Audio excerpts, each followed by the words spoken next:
So now I want you to hear from someone that has experienced it. I want you to give your attention to Joshua Fleur.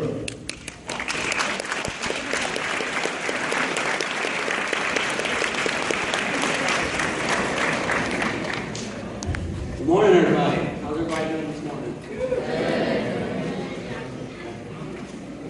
I'm here to speak to you today because Paris Fleur is my daughter. Everybody I think knows now, Friday we had a tragedy here at the school in our family. Unfortunately, Paris took a bunch of pills and wound up overdosing. Received a phone call, came to the school, and got the pleasure of watching my daughter being wheeled out here on a stretcher into an ambulance, and then fall asleep and not wake up. Not be responsive to her father trying to talk to her. It's one of the hardest things that I've ever had to deal with in my life, if not the hardest thing. So, obviously, as a parent, I'm angry at first, and I blame myself. What didn't I do? What didn't I do? What did I do wrong? You know, I look out and I see the problem that Mr. Harwell is talking about, and this is what Mr. Harwell said. It's not just a drug problem; it's a personal problem. The problem we have today is that everybody thinks it's okay and cool to just take drugs. It's okay. We'll watch our friends do it. We'll follow their lead. We'll take them too. I think the experience that I've experienced this past week goes to show it's not cool. It's not a cool feeling watching your daughter grasp for her life, to watch her fly away in a helicopter because she can't stay in Ada because they don't have the right stuff to keep her alive. Guys, I'm here today to tell you Paris almost died Friday. It was that close. I almost lost her. Some of you guys know me, some of you don't. I'm here to tell you I've walked this road. It's not the right road to walk down. It causes a lot of pain. I've seen a lot of my friends die. I've seen a lot of them go to prison, all over drugs.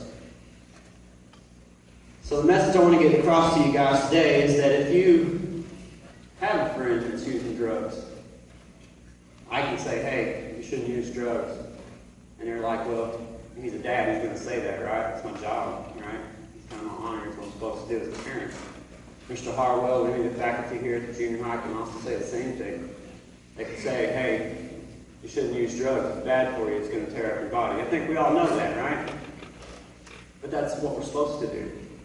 But when your peer, when your friends, when a stranger, someone your own age comes to you and says, hey, you probably shouldn't use drugs, that means something different to everybody here. It's something different, okay? I posted a video on Facebook, and I think a lot of you have probably seen it. A lot of people have watched it. And the title of that video was Turn Around and Lead. Okay? What does it mean to be a leader? Well, let me tell you. A leader is a person that's going to not stay the path. They're going to turn around. They're going to go a different path. They're going to take a different walk. Okay? That's what I'm asking everybody here to do today. Turn around. Lead your peers. Every single person in here has the potential to be a leader and to change what's going on in your school and in your community, and possibly even save one of your friends' lives. Everybody in here has that potential. As I watch my daughter lay there, watching her heartbeat fluctuate, I come to the conclusion that something bigger has to happen. This is bigger than Paris. This is bigger than me. I just happen to be the parent it happened to. And I ask myself, why? Why did it happen? Why does it happen to me? This is something you see on TV. This isn't something that you see in front of you. Maybe this is why. Maybe me standing up in front of all of you guys today speaking to you, maybe this is why. We have a lot of problems with people saying, oh, well, I don't want to be a snitch. I don't want to tell on people. Well, I think you can turn around. I think you can ask any one of Paris's friends, what would you have done differently? You know what they would have said? I'd have told somebody. Because let me tell you something. I'd rather someone be mad at me, not talk to me anymore, than to have them dead. And that's almost what we had. I don't know if you guys understand the severity of it. Paris almost died. She was almost gone. She was almost gone. I almost lost my daughter because of some pills. Because people think it's okay to take pills. Because people think it's cool. People think it's funny. It's not. It's not. Paris is not here with us today because she's having to go through treatment. She wants to be here. I talked to her. She cried her eyes out. She regrets what she did. She's learning from this experience. And I hope that every one of you learn from this experience as well.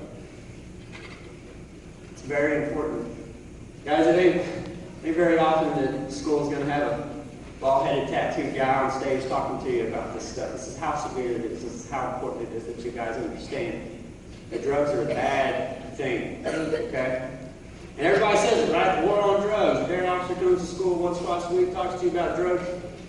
Everybody knows this information, but we tend to hear something over and over again, and we then begin to ignore it, right? Because we hear it so much. Well, I hope what happened Friday shook you. I hope it shook everybody in here to watch one of your peers almost die right here in front of you at your school. That's what Mr. Harwell said. I think every school has a drug problem. I really do. And a junior high can be the one to change that. Today, if every one of you take an oath and you say that I'm going to turn around and I'm going to lead my peers out of this, it can happen. Y'all can be the change. Y'all can make the difference. It starts with one person, guys. Change starts with one person. Change is like an infection. It spreads. One person starts that change, and another person sees that change, and all of a sudden they begin. And then the next person begins, and the next person. It's a chain reaction.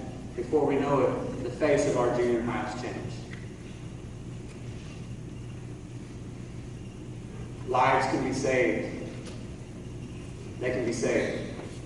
Had we not got to Paris in time, we would never see her again.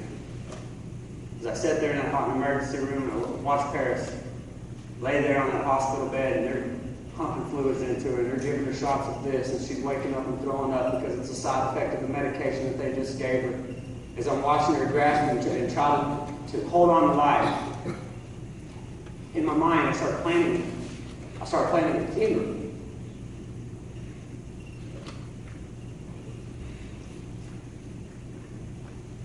That's hard. I don't expect y'all to know that pain. I'm a parent. You're not yet. One day you may be. Okay? One day your child may attend this school. If change don't start now, it could be your child laying on a hospital bed dying in front of your very own eyes. You guys have the power to change that starting today. You can walk out of here and go back to your classroom and start changing it today. And that's all I'm asking you to do. If there's drugs, if you see someone with drugs, I'm begging you, tell somebody. Tell somebody. Because one person, just one person, who had seen Paris, knew what was going on, and would have went and told somebody, I wouldn't be here today. Paris would be. She'd be in class. She'd be with her friends. I look out and I see a lot of her friends out here. I see a lot of you guys in my house all the time.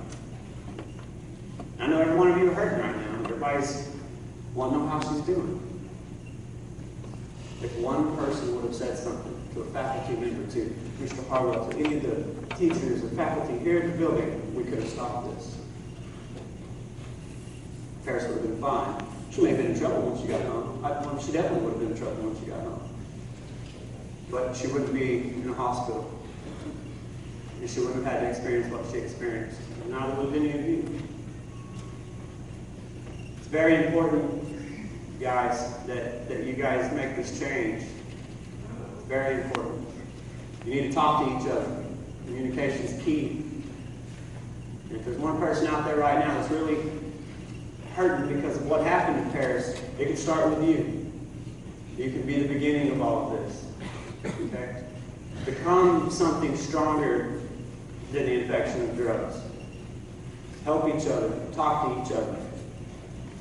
If you have someone struggling with drugs right now, I ask you to turn and look at them and promise them that you're not going to allow them to do it anymore. Because they may be the very next person that you see wheeled out of here. And they may not be as lucky as Paris. That's all I have to say, guys. Thank you guys for your time.